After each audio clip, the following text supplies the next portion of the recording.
Vamos a compartir palabra de Dios en Deuteronomio capítulo 6. ¿Se acuerdan quiénes estuvieron el miércoles pasado, verdad? Ay, cometí un error, dije se acuerdan. Cuando digo se acuerdan, después digo ¿quién vino el miércoles pasado? Nadie levanta la mano. Pero a ver, no, sí, ¿quién vino el miércoles pasado? A ver, levanten la mano. Unos cuantos. ¿Se acuerdan de qué hablamos?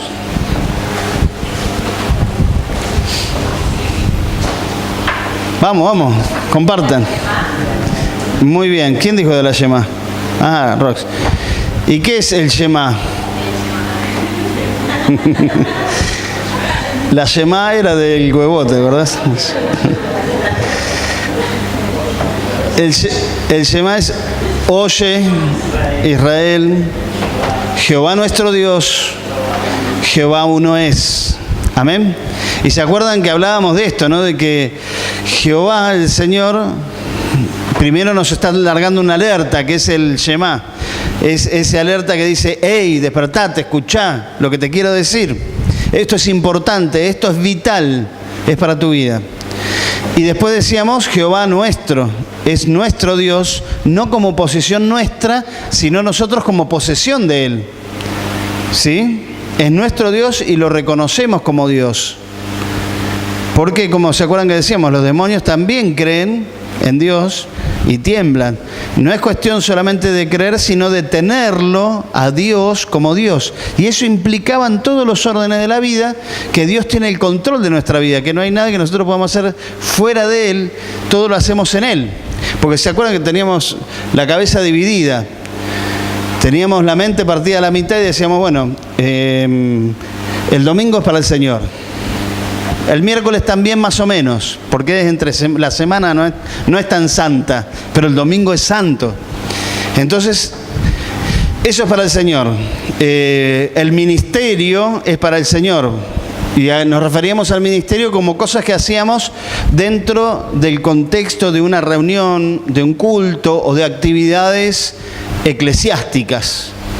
Entonces decimos para el Señor. Si voy al culto es para el Señor, si toco la guitarra es para el Señor, si voy a una reunión de oración es para el Señor, si voy a un grupo, a un estudio bíblico es para el Señor, pero después tengo que hacer mis cosas, que es ir a pagar los impuestos, ir a trabajar, ir a estudiar. Eso tiene que ver con las cosas del mundo, las cosas de la tierra, de esta vida terrena que tenemos, pero sin embargo entendimos que la palabra nos enseña que esa dualidad no existe, que yo no tengo una vida fuera del Señor, que todo lo que tengo es de Él y por Él y para su gloria. Amén. Y hoy vamos a continuar con el Shema y con lo que sigue diciendo Deuteronomio, capítulo 6, versículo 5. Un pasaje muy conocido y que siempre que lo leemos el Señor nos habla. Deuteronomio 6, 5 dice: y amarás a Jehová tu Dios de todo tu corazón y de toda tu alma y con todas tus fuerzas. Amén. Y amarás a Jehová tu Dios de todo tu corazón, de toda tu alma y con todas tus fuerzas. Y estas palabras que yo te mando hoy estarán sobre tu corazón y las repetirás a tus hijos y hablarás de ellas cuando estés en tu casa, andando por el camino, al acostarte y cuando te levantes, y las atarás como una señal en tu mano. Y estarán como frontales entre tus ojos, y las escribirás en los postes de tu casa y en tus puertas. Amén. Bendita sea la palabra del Señor. Tomamos un momento de oración. Señor, rogamos que esta palabra, Señor, no vuelva a ti vacía. Que esta palabra haga aquello para lo cual tú la has enviado. Y rogamos, Señor, que tu palabra sea la que transforme y cambie nuestra vida y nuestro corazón. Te lo ruego, Señor, en el nombre de Jesús. Amén y amén. Vamos a ver también estos versículos en tres partes. ¿Está bien? Vamos a dividirlo por cada uno de los versículos. El versículo 5, ¿sí? Vamos a ver primero el versículo 5, que dice: amarás al Señor, o amarás a Jehová tu Dios con todo tu corazón y de toda tu alma y con todas tus fuerzas. Jesús dijo que amar a Dios con todo nuestro ser, porque el corazón, el alma, las fuerzas, y después Jesús le va a agregar la mente, tiene que ver con todo nuestro ser. No con una parte de nuestro ser, sino con todo nuestro ser. Jesús dijo que esto era el más grande de los mandamientos.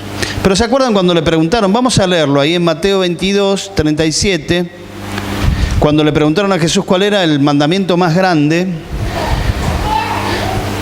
Jesús le dijo: amarás al Señor tu Dios con todo tu corazón y con toda tu alma y con toda tu mente. Este es el primero y grande mandamiento, dice Jesús.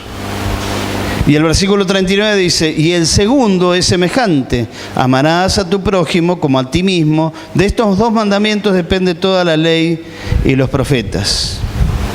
Esta orden o este mandamiento combinado de amar a Dios y amar al prójimo condensa toda la ley del Antiguo Testamento, pero también toda la ley o el mandamiento del Nuevo Testamento. Un nuevo mandamiento os doy, que os améis unos a otros, dice la palabra. Ahora, yo sé que ustedes saben, y es más, si les pediría ejemplos, ustedes me lo podrían dar con total claridad y muy buenos ejemplos de qué es amar a Dios con todo el ser, con toda el alma, con todas las fuerzas, con toda la mente. Pero ¿qué sería en la vida práctica, cotidiana, este amor a Dios? Lamentablemente, el pueblo de Israel pasó de amar a Dios a cumplir la ley. ¿Se entiende? Entonces, el esfuerzo de ellos no estaba en amar a Dios, sino en cumplir la ley. Pero lamentablemente, hermanos, ¿saben qué? Muchas veces lo mismo nos pasa a nosotros, los evangélicos que nos creemos que somos el pueblo verdaderamente, el verdadero Israel, pero muchas veces nos pasa lo mismo, nos vamos por el camino de la ley, en lugar del amor. Entonces, yo me preguntaba para mí mismo, cuando aún pensaba en este pasaje, que lo he predicado tantas veces, he hecho estudios, he dicho muchas cosas sobre este pasaje, pero el Espíritu Santo me preguntaba lo que Jesús le preguntaba a Pedro: ¿me amas? Podemos hablar de qué es amar con toda el alma, con toda la mente, con todo el ser. ¿Qué es amar a Dios? Pero hay una pregunta del Señor. Hay una pregunta que el Espíritu Santo nos está haciendo en esta noche a nosotros que estamos aquí reunidos. En lo profundo de tu corazón, donde solamente Él puede ver. ¿Me amas? Y muchas veces me encuentro diciendo: Señor, no sé si estoy cumpliendo la ley o te estoy amando. ¿Qué es lo que estoy haciendo? ¿Por qué lo hago? ¿Cuál es la motivación? ¿Dónde estoy mirando? ¿Se entiende? Y yo quería que más que definir qué es amar a Dios, nos preguntemos: ¿estoy amando a Dios sinceramente delante de la presencia del Señor? ¿Estoy amando a Dios con todo mi corazón, con toda mi alma, con todas mis fuerzas o mi mente?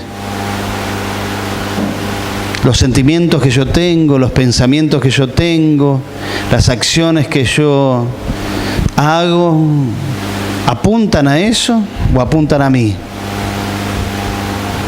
¿Me estoy amando más a mí mismo que a Dios?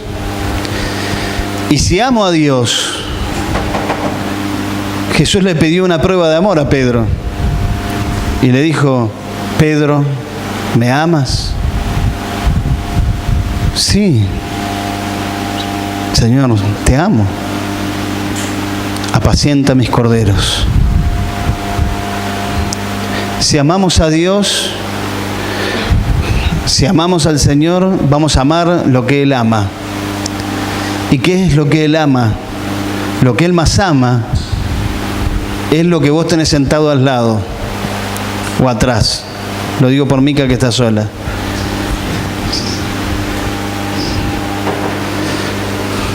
Las personas. Por eso Jesús, cuando le preguntaron cuál es el grande mandamiento o el gran mandamiento, el mayor mandamiento de todos, sí, amar a Dios. Pero ese amar a Dios real, sincero, transparente, se manifiesta en el amor a los demás. Y yo sé que esto ustedes lo recontra saben y lo practican. Pero no está de más preguntarnos, ¿estamos amando a Dios con todo nuestro ser? ¿Y saben cuál es la medida o cuál es el termómetro? Eso quiere decir, el termómetro para medir nuestro amor a Dios. ¿Cuánto estamos haciendo por los corderos del Señor, por las ovejas del Señor? Pedro, ¿me amas? 3 veces. Pedro, ¿me amas? Pedro, ¿me amas? Y las 3 veces Pedro respondió que sí, que lo amaba al Señor. Entonces Jesús, ¿qué le dijo? No le dijo, si me amás, cuidá mis ovejas. Pero cuando Pedro le respondía, sí, te amo, Señor, Jesús, ¿qué le decía? Apacienta mis ovejas, apacienta mis corderos, atendé mi obra. Jesús, cuando se paró ante las multitudes y vio que estaban todos perdidos como ovejas sin pastor, Él dijo, la mies es mucha, los obreros son pocos, rogad al Señor de la mies que envíe obreros a su mies. Esos obreros son gente que aman a Dios y aman a esa gente que está perdida como ovejas que no tienen pastor. A veces pensamos que el ministerio pastoral es esto. Pero el Señor nos llamó a todos a ser pastores de ovejas, a cuidar los rebaños del Señor, a cuidar las ovejas del Señor, a preocuparnos por la gente, a amarlos, a atenderlos, suplir sus necesidades.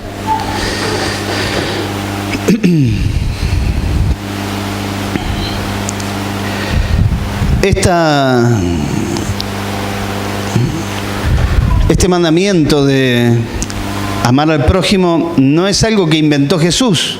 Ya Dios lo había... ¿Se acuerdan cuando leyeron Levítico? Que se encontraron ahí con este pasaje que nosotros quizás lo teníamos como de Jesús. Pero en Levítico 19:18 dice, no te vengarás. Levítico 19:18. Miren a dónde apunta la cuestión. A la venganza. Dice, no te vengarás, ni guardarás rencor a los hijos de tu pueblo, sino amarás a tu prójimo como a ti mismo, yo Jehová. Para que no queden dudas, el Señor lo firmó. Yo Jehová, yo el Señor, yo tu dueño, yo tu Dios, tu Señor, te digo, no te vengarás, ni guardarás rencor contra los hijos de tu pueblo, contra tus hermanos, sino que amarás a tu prójimo como a ti mismo. Miren de dónde se desprende el mandamiento. De un deseo de venganza y de guardar rencor, el Señor nos lleva a amar a nuestros hermanos como a nosotros mismos. Y ¿qué había sentimientos de venganza y rencor en el pueblo de Dios? Aparentemente sí, nosotros acá no lo experimentamos nunca, no sabemos lo que es eso, pero evidentemente pasaba en esa época. Acá no pasa, ¿o no? No nos pasa entre nosotros que tengamos deseo de vengarnos de nuestro hermano, o de guardar rencor, o de estar enojados, o tener bronca, o hacer algo con maldad hacia el otro. Pero si llegara a pasar, hermanos, es para tenerlo en cuenta. El Señor de ahí nos quiere sacar al lado totalmente opuesto, a amarlo como a nosotros mismos. Es fuerte esto, ¿no? ¡Wow! Es fuerte. Ahora, el Señor no solo quería que lo amáramos, y acá vamos a lo segundo. El Señor no solo quería que lo amáramos de esta manera, con todo nuestro corazón, con toda nuestra alma, con todas nuestras fuerzas, y Jesús le agrega la mente, o sea, los pensamientos, sino que Jesús, que el Señor Dios dice en el versículo 7, ¿estoy bien yo? No, el 6, perdón. Y estas palabras, ¿qué palabras? Estas que acabamos de mencionar, de amar a Dios, que yo te mando hoy, estarán sobre tu corazón. Versículo 7. Y las repetirás a tus hijos y hablarás de ellas cuando estés en tu casa, andando por el camino, y al acostarte y cuando te levantes. Después seguimos con el 8. Evidentemente no era solamente de mostrar por acciones nuestro amor a Dios, sino que tenemos que hablar de que amamos a Dios. De repente quizás algunos de ustedes lo han hecho. ¿Le habrán dicho a alguna otra persona que no cree que ustedes aman a Dios? Suena muy fuerte, ¿no? O muy íntimo, así como... Pero, por ejemplo, a mí me ha pasado y me ha tocado yo decirle a una persona, mira, yo amo a Dios. ¿Te ha pasado alguna vez eso de decirle a alguna persona que amas a Dios? ¿Te ha pasado? Cuando uno dice que ama a Dios, está como comprometiéndose con Él también, ¿no? Como cuando vos decís que amás a tu esposo, a tu esposa, o a tu novio, a tu novia, a tu hermano en Cristo, decís que lo amás.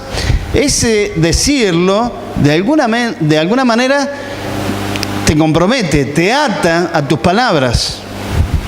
Porque las palabras nos atan a lo que decimos. Y si vos decís que amás a Dios, y después la gente que vos le dijiste que amás a Dios te ve haciendo cualquier otra cosa, entonces la gente va a decir, pero ¿cómo este no dijo que amaba a Dios? Hasta la gente del mundo entiende esto así. ¿Vieron? Por eso muchos nos critican, dicen, sí, ustedes son cristianos, dicen que aman a Dios, pero después yo los veo que andan haciendo esto, el otro. ¿Sabes cuántas veces lo he escuchado eso? Seguramente lo habrán escuchado. Qué pena que da, qué tristeza para el Señor y para su pueblo también, que aquellos que decimos amar a Dios, después lo neguemos con nuestros hechos. Pero la cuestión es que hay que hablar de esto. El Señor quiere que hablemos. Y dice cuándo quiere que hablemos. ¿Cuándo tenés que hablar de estas cosas? Fíjense ahí en el pasaje.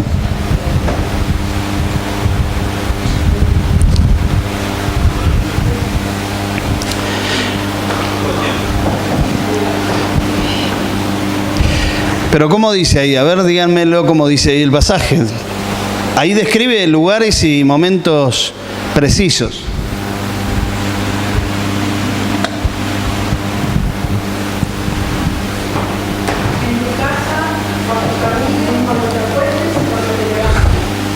¿Nunca les causó curiosidad a ustedes o se preguntaron por qué describe tan precisamente dónde hay que hablar?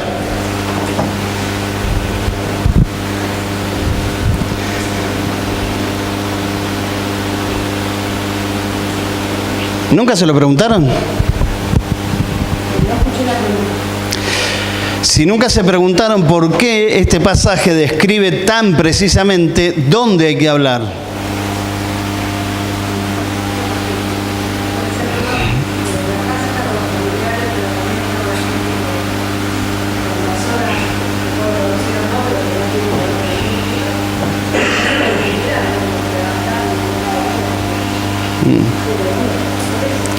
Claro. Exactamente. Pero fíjense que, bueno, levantarse y el acostarse es una dimensión de tiempo. O sea, desde que te levantás y te acostás, estás hablando del Señor. Pero a mí lo que me llamó la atención es en la casa. Y digo, es verdad, ¿vieron? Que a veces en la casa no hablamos del Señor. Ustedes dicen, sí, no, nosotros sí hablamos. Bueno, pero hay otros que quizás no. En la casa hablamos de que hay que pagar la luz, hay que pagar el gas, de cómo vamos a hacer este fin de mes. Tenemos prendida la televisión en los canales de noticias y está bien, hay que mirar noticias, hay que hablar de esas cosas. ¿Qué vamos a comer? ¿Qué vamos a hacer acá? ¿Qué vamos a hacer allá? Los proyectos que tenemos. Hablamos de muchas cosas en la casa. ¿Vieron? Pero ¿cuánto hablamos del Señor? Del Señor, no de la iglesia. Porque podemos hablar mucho de las cosas que hacemos para el Señor. Pero del Señor en sí, de amar a Dios. ¿Se entiende? Y yo digo, wow, hay que hablar del Señor en casa.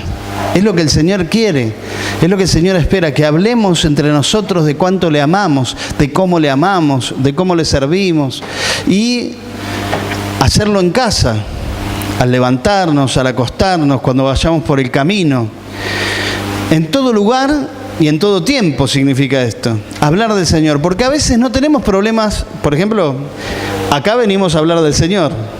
¿Se imaginan que yo me pare acá y empiece a hablar de que en el mercado de 520 la verdura está más barata y que la carne que tienen que comprar, no compren, hay una carne, un corte de carne que se llama marucha, no lo compren ese?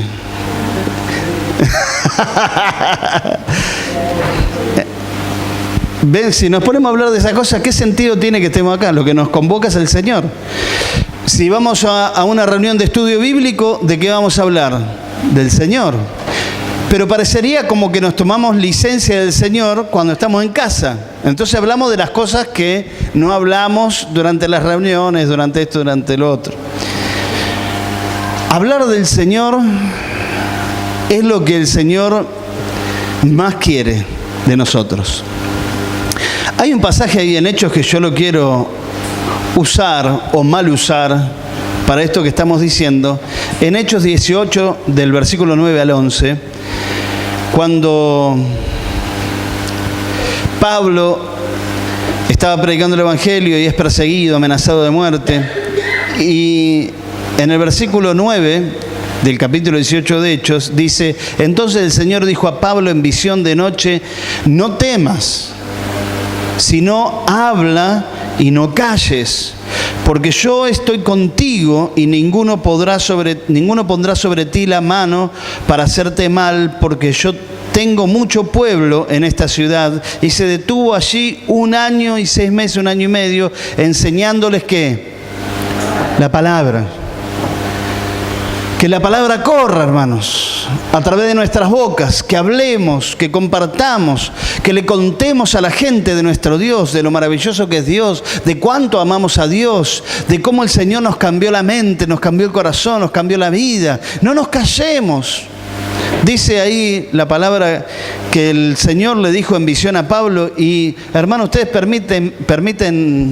permítanme que la tome para mí y para ustedes también. Tómenla para ustedes, que el Señor nos está hablando y nos está diciendo: si me aman, hablen de mí.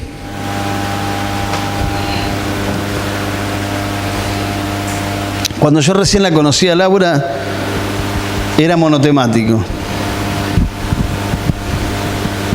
No podía parar de hablar de plata. No, mentira. De lo único que hablaba, de que era de Laura. Ahora, cuando nosotros amamos a Dios, sentimos ese amor, ese profundo por Él, somos impulsados a hablar. No por la ley, sino por el amor. El Señor se le apareció a Pablo en visión y le dijo: no temas, sino habla y no calles. Y esta palabra yo la tomo para mí y la tomo para ustedes, y la ponemos como un estandarte, la levantamos como un estandarte en esta congregación, en nuestra congregación, y decimos: no te calles, habla, no tengas miedo, porque el Señor está entre nosotros. Y Pablo se detuvo 1 año y medio hablándoles a esa gente, enseñándoles la palabra de Dios. Los hebreos, los judíos, tenían muy en claro que Dios no era una parte integral de sus vidas, sino que Dios era todo.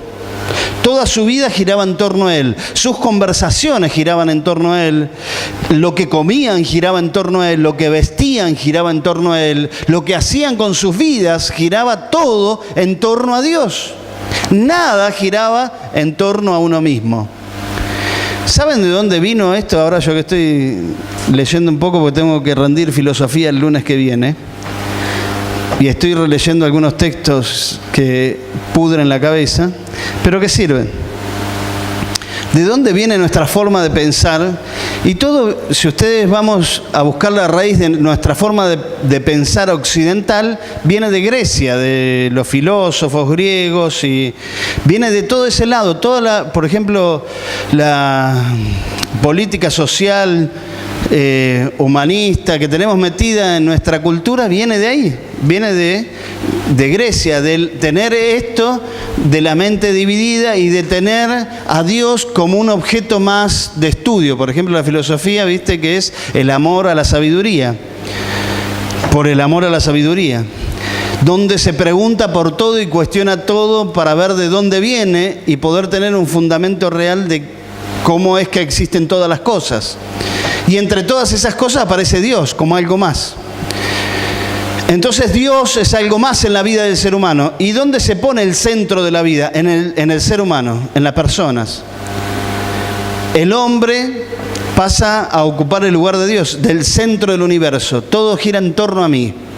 El universo, el mundo, las cosas que existen y aún esto sobrenatural que pasa que yo no entiendo, que lo llamo Dios. Pero es algo ajeno a mí, es algo que tengo que descubrir y conocer. En cambio, en el pensamiento hebreo no existía esto. En el pensamiento hebreo Dios era todo. Lo que yo como tiene que ver con Dios. Lo que he visto tiene que ver con Dios. Lo que hago con mi vida, mi trabajo, todo tiene que ver con Dios. No hay nada que tenga que ver conmigo. Todo tiene que ver con Él. Y es lo que Dios nos llama a hacer cuando nos dice que lo amemos con todo nuestro corazón, con toda nuestra alma, con toda nuestra mente. Este hablar en la casa también tenía que ver con la instrucción a los hijos, ¿viste? Que dice ahí, en el pasaje que leímos, que le tenemos que enseñar a nuestros hijos estas palabras, cómo amar a Dios. Utilizaban no un material, dice, ¿qué material utilizarían los hebreos para enseñarle a sus hijos o disipularlos? El material, ¿saben cuál era? La vida diaria. Cuando ellos se levantaban y agradecían a Dios, cuando ellos se ponían frente a la mesa y agradecían a Dios, cuando en todo lo que hacían sus hijos veían a Dios. Y yo estaba ahí investigando y leyendo, y una de las formas en que les enseñaban a sus hijos estas palabras eran haciéndoselas aprender de memoria. Los nenitos, los judíos, ya de chiquititos así, repetían el Shema. Y Deuteronomio 11, que dice exactamente lo mismo. Amar a Dios y guardar sus mandamientos, etc. Dice la palabra, instruye al niño en su camino. Proverbios 22:6 dice, instruye al niño en su camino y aun cuando fuere viejo no se apartará de él. Muchas veces nosotros usamos este pasaje, pero ¿cómo lo interpretan este pasaje ustedes? A ver, quiero que piensen un poquitito. Interpretar es describir lo que ustedes están leyendo, ¿cómo lo entienden? ¿Cómo entienden ustedes este pasaje?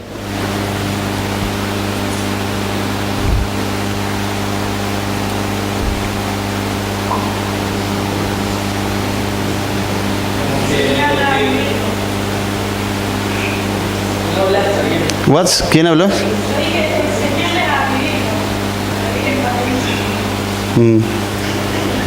Bien. Lo que vos te enseñes siempre va a quedar en él, más allá de lo que él haga, lo va a seguir a todos lados, porque es lo que vos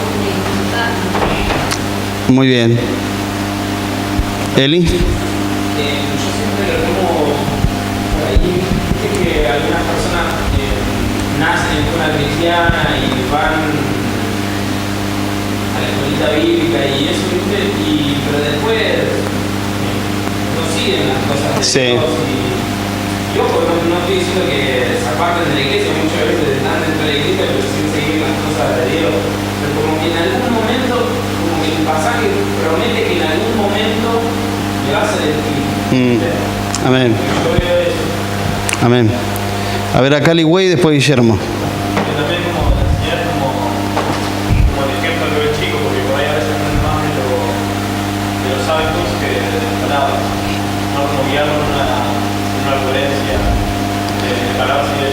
Muy bien, en una coherencia de palabras y de hechos. Muy bien. Guillermo, después Fernanda.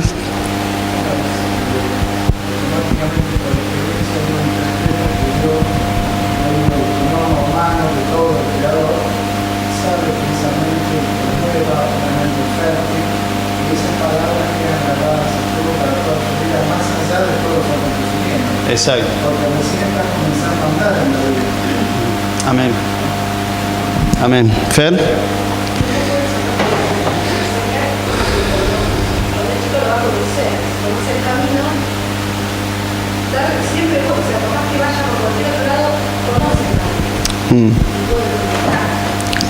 Amén. Muy bien, ¿eh? Hay dos cosas que yo quiero mencionar simplemente, porque a veces este pasaje, al no tener una buena lectura, porque a veces la traducción es confusa, porque vos decís, ¿qué camino?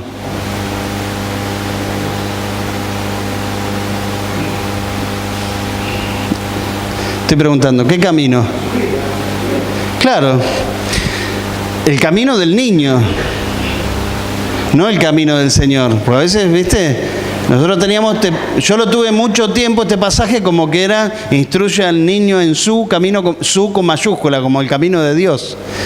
Y no, es el camino del niño. Entonces una de las cosas que tienen que interpretar los padres es hacia dónde van a ir nuestros hijos. Porque vos tenés que acompañarlo. Acá hay un tema muy crucial. A veces nosotros pensamos, como decía Elías, que por traer nuestros hijos a la iglesia, nuestros hijos van a ser cristianos.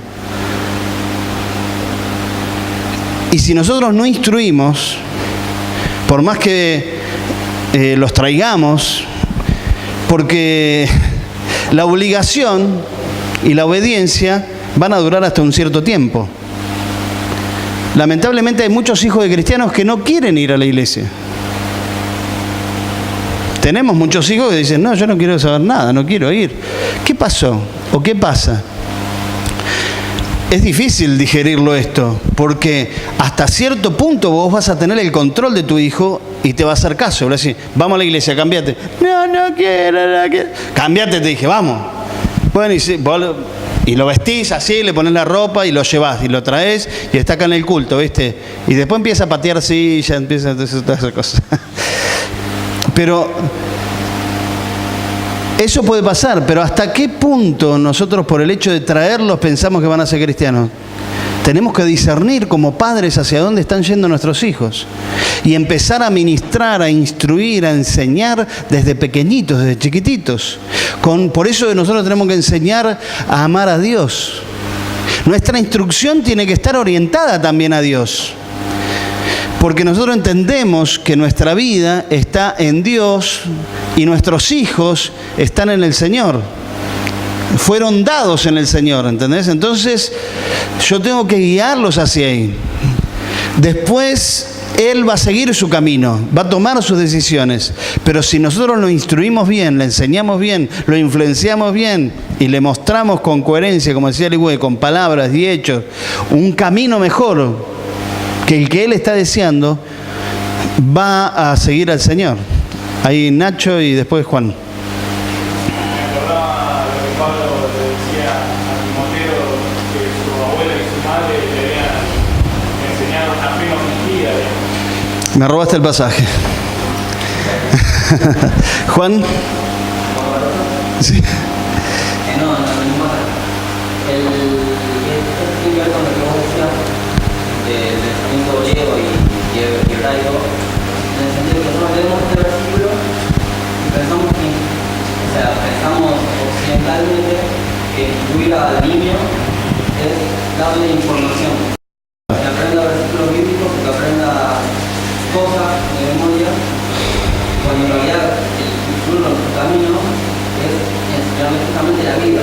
O sea, no, exactamente. No la palabra muerta, sino la palabra que transforma, que lo varía de lo que. Miren, para no usar ejemplos de otros hermanos, para que no se tome como crítica o cualquier otra cosa, voy a usar mi propio ejemplo como padre. Ustedes saben que Elías, mi hijo mayor, está apartado del Señor.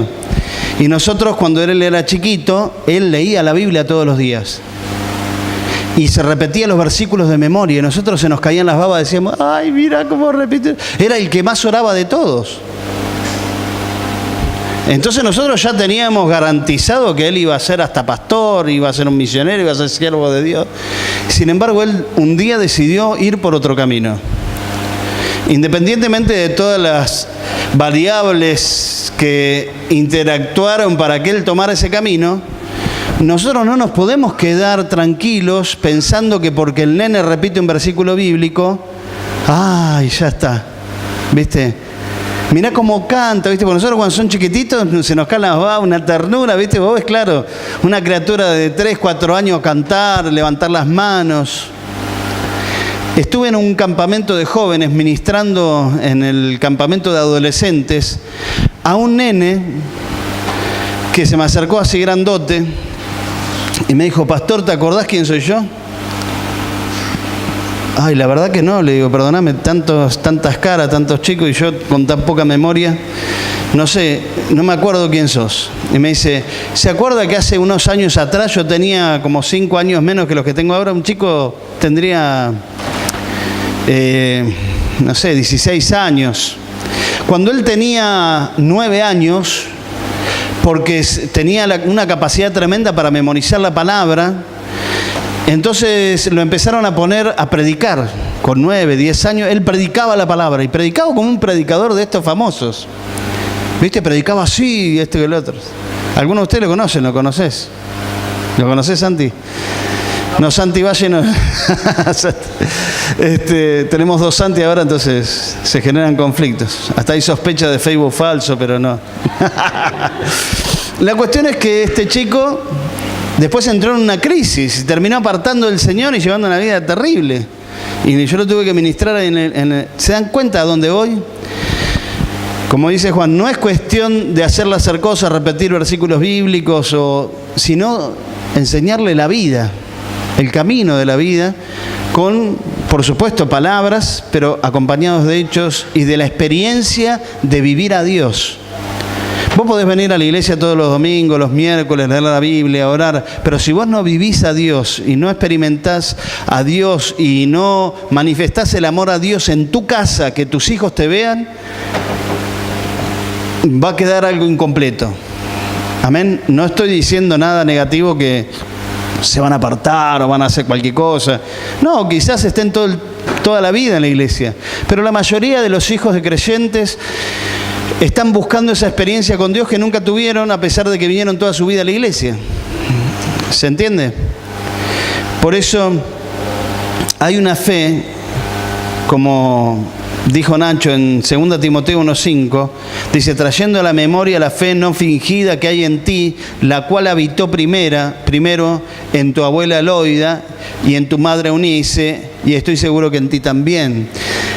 Es una fe que se ve, es una vida cristiana que refleja verdaderamente en quién creemos. Amén, en quién creemos. Y por último, y para terminar, dice el versículo 8, hablando de estas palabras, que las repetirás, las hablarás, estando en tu casa, en el camino, al acostarte, al levantarte, y las repetirás a tus hijos, se las vas a enseñar a tus hijos. Y finalmente el versículo 8 dice, y las atarás como una señal en tu mano, y estarán como frontales en tus ojos, y las escribirás en los postes de tu casa y en tus puertas. Esta palabra los judíos en el siglo II la tomaron literalmente, no como una expresión espiritual, sino literal. Y empezaron a practicar lo que se llamaron las filacterías, que eran cintas de cuero atadas en la mano y en el brazo, y una cajita de cuero cuadrada que con unas cintas de cuero se la ataban en la frente, entre los ojos.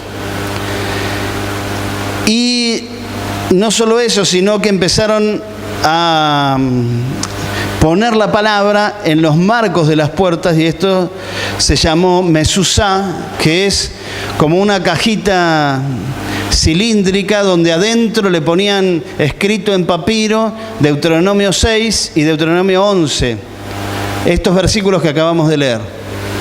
Y lo clavaban en su puerta como una señal de identificación. Decían, somos judíos y creemos en Dios y esta casa está protegida por esa palabra. Hay unas imágenes que yo le quiero mostrar. Si, Juan, ¿no me pasa esta, o alguien si me puede apagar esta luz? O Maxi, no sé, o alguno. Ahí está, Marcos. ¿Dónde estabas vos? ¿Saliste de...? Oh, esto es místico. Eso es la mezuzá, ¿no? A ver, pasá otra vez otro.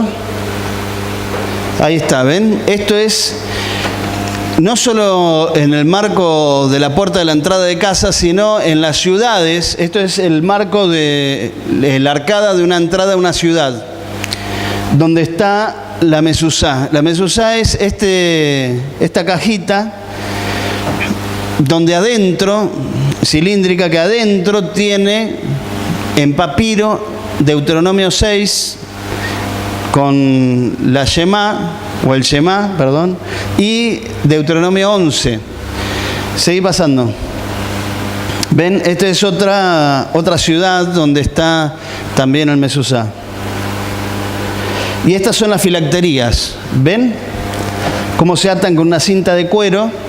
Y en esa cinta de cuero está escrito Deuteronomio 6, los versículos que leímos recién. Ya veo que algunos fashion de acá se quieren hacer pastor y está mal hacer filacterías. Bueno, sé lo que quieran. Y en la cabeza ven que tiene una cajita. ¿La alcanzan a ver? A ver, pasa otra. ¿Ven? Ahí está el papá. Acá está un poco lo que hablábamos recién. El papá inculcándole al hijo lo que Dios mandó. Y mientras le va enrollando eso en el brazo, le va repitiendo Deuteronomio 6. Le dice, amarás al Señor tu Dios con todo tu corazón, con toda tu alma, con todas tus fuerzas. ¿Está bien? Y fíjense en la cabeza, que la tendrá como frontal entre sus ojos. ¿Hay más? Son todas. Esto nosotros lo podemos tomar literal como ellos, pero dicen, qué lindo, me gustaría hacerlo. La cuestión es,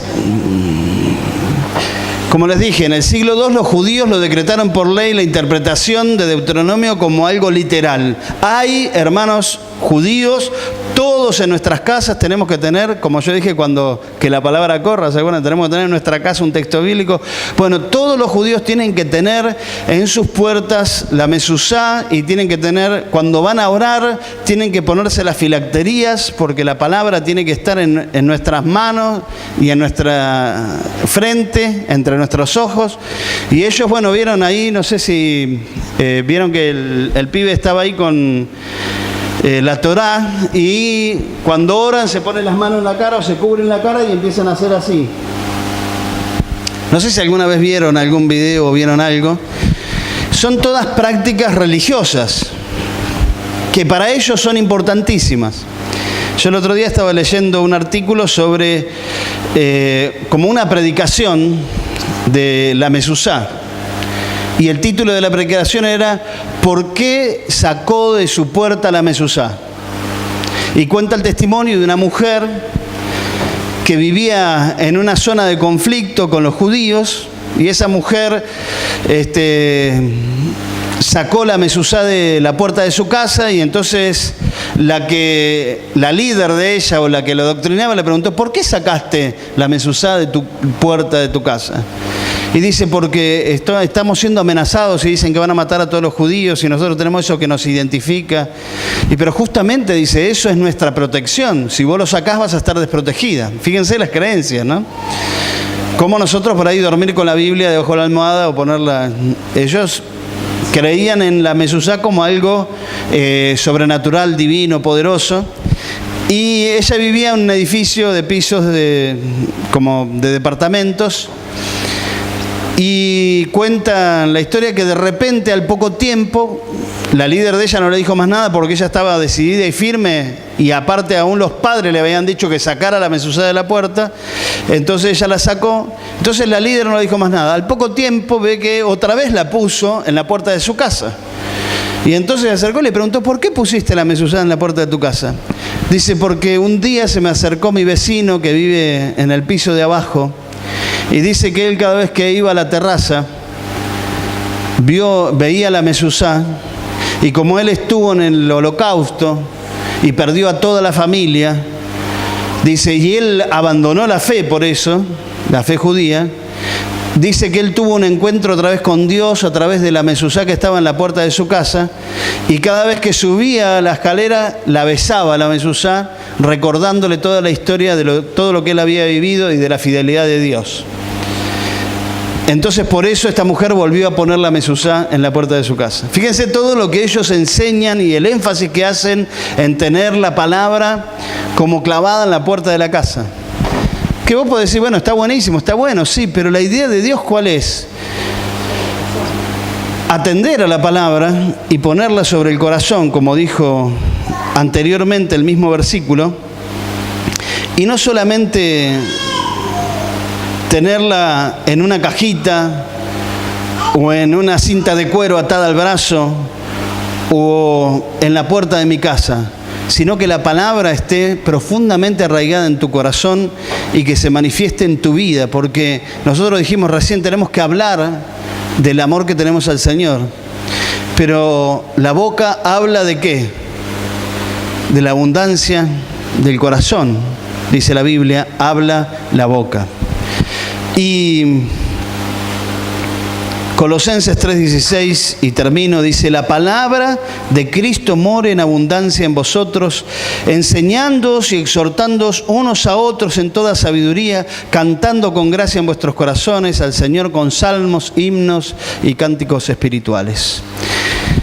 Pero la palabra de Cristo more.